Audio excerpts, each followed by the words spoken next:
जमशेद का बुलावा आ गया है। उन्होंने घर पे ज़रूरत का सारा सामान ला के रख दिया। वो कह रहे हैं आमना से, आमना अपना और बच्चों का अच्छे से ध्यान रखना। जमशेद की खेतीबाड़ी की ज़मीनें हैं जो उनके बाप दादाओं की तरफ से उन्हें मिली, उसी खेतीबाड़ी के पैसों को वो अपने इस्तेमाल में खर्च करते हैं। इस बार आमना का दिल नहीं मान रहा है। आमना कह रही जमशेद मेरा दिल बहुत घबरा रहा है, आप मत जाओ। जमशेद कह रहे आमना तुम कैसी बातें करी हो, तुम मेरी बीवी हो और दो बहादुर शेर बेटे हैं तुम्हारे, तुम ही ऐसी बातें करोगी तो कैसे चलेगा। जमशेद ने प्यार से मना लिया आमना को। अब वो अपने बेटों से कह रहे हैं कि मेरी गैर मौजूदगी में अपनी वालदा का अच्छे से ध्यान रखना। साहिर कह रहा हाँ बाबा वो तो हम रख लेंगे, पर आप भी अम्मा की बात मानना, इस बार थोड़ा जल्दी आ जाना। अपने बच्चों को अल्लाह के हवाले छोड़ के जमशेद निकल गए हैं काम पे। इधर बच्चे भी अपने बाबा की सलामती के लिए दुआ कर रहे हैं।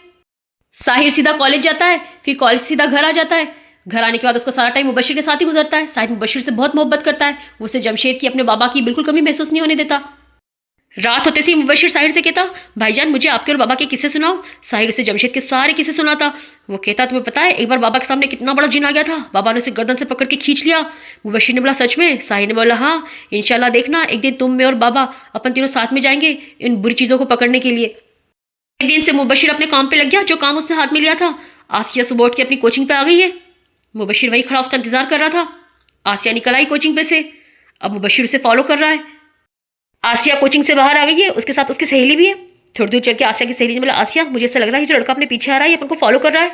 आसिया ने बोला क्या कह रही हो? आसिया ने पीछे मुड़ के देखा। आसिया ने बोला ये घुंघराले बाल वाला। आसिया ने बोला क्या सच में? उसकी सहेली ने बोला हाँ। आसिया ने बोला यार ये तो बहुत हैंडसम है। उसकी सहेली ने बोला हाँ है तो। आसिया ने बोला जल्दी से बता मेरा चेहरा तो ठीक है और मेरा हुलिया। उसकी सहेली ने बोला हाँ सब ठीक है। अब आसिया और उसकी सहेली आगे आगे जा रही है, मुबशिर पीछे पीछे आ रहा है। आसिया बार बार मुड़ मुड़ के पीछे देख रही है मुबशिर को। आसिया की सहेली के आसिया क्या करी हो, ये समझ जाएगा वो। आसिया ने बोला यार तुम्हें क्या करूँ, फर्स्ट टाइम मेरे पीछे कोई बंदा पड़ा है और वो भी इतना हैंडसम।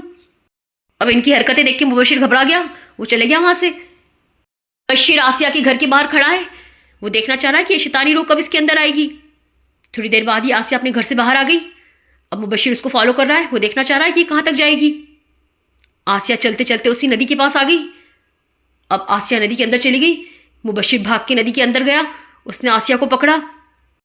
मुबशिर आसिया को पानी में से खींच के बाहर ले आया है। अब वो उसे पकड़ के खड़ा है, वो उसके अंदर से उस बुरी चीज़ को निकालने की कोशिश कर रहा है, पर वो ये समझ रहा है कि ये बहुत ज़्यादा ही ताकतवर चीज़ है। मुबशिर अपनी पूरी कोशिश कर रहा है उस बुरी चीज़ को आसिया के जिस्म से निकालने की।